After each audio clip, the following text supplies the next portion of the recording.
begona beçora diller ket yüreğimden hayatımdan. Yüreğim nege yığlaydı, kalbim nege yığlaydı. Yüreğim nege yığlaydı, kalbim nege yığlaydı. Senin vasfın dilde kaldı canım. Sensin benim arzu eden yarım.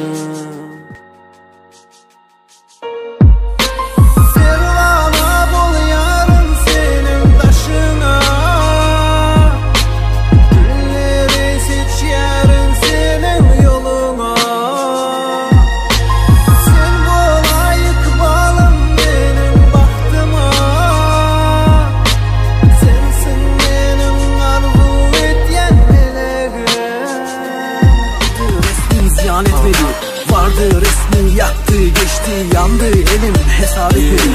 Sence neden böyle oldu? Hakaret ettin hepsi doğru. Doğruları duymak suç mu oldu? Suç mu oldu?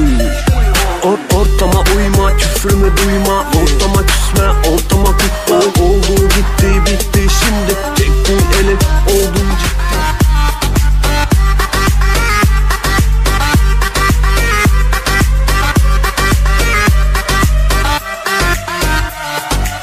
Umurumda olmasın yıllar önce öldüm.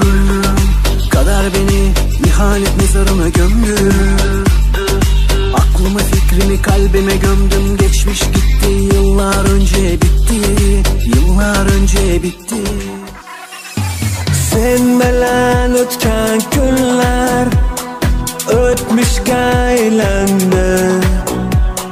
Hazan buldu arzular armonga belendi. Yılama yürek, yılama osman. Endi o hiç kaytmaydı. Sevişini aytmaydı.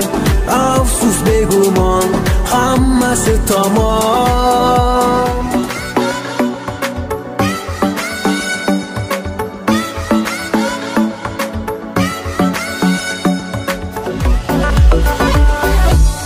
Olmasaydı sonumuz böyle, neden oldu sen bana söyle.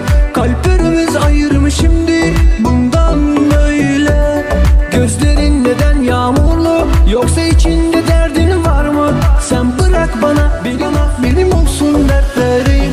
Bundan böyle alışamıyorum sensizliğin acısına. Dayanamıyorum hayat sensiz olmasına. Alışamıyorum